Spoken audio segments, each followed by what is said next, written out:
In this video, I'll show you how to extract the vendor ID string of a processor using the cpuid instruction. To do this, we include the header file cpuid.h, which makes available to us the get cpuid function. The get cpuid function takes as input a variable called level, which specifies what leaf of cpuid is going to be executed. For the purposes of extracting the vendor ID, we execute cpuid leaf0. So the get cpuid function is called with a level of 0. The four output variables EAX, EBX, ECX, and EDX will contain the values in the architectural registers EAX, EBX, ECX, and EDX after the execution of the cpuid instruction.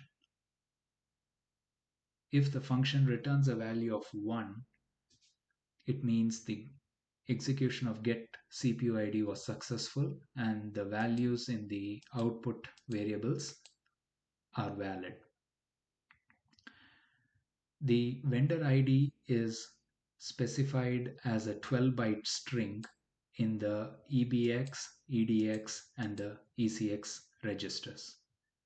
For example, the least significant byte of the EBX register will contain a value hex 47, which is the ASCII code for uppercase G.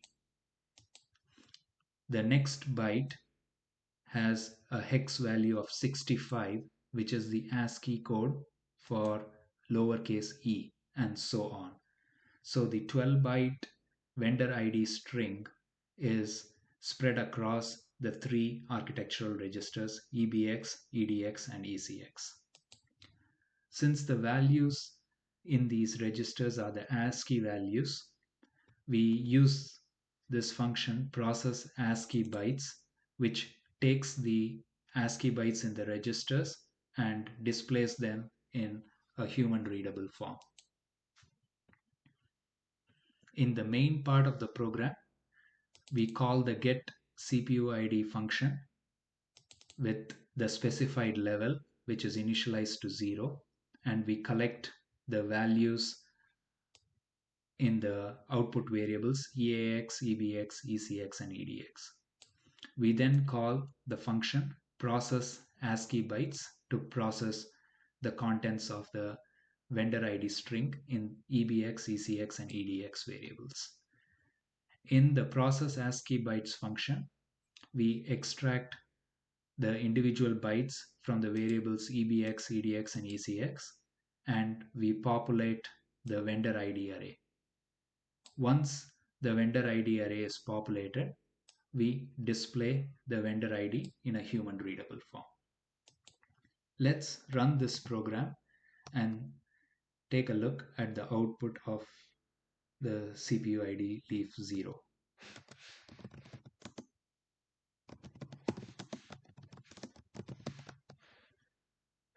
When I run this program, I get a vendor ID of genuine Intel.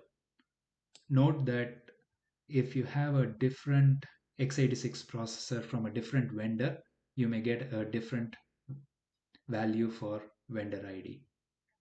In the next video, I'll show you how to use the same get cpuid interface and extract the processor brand string.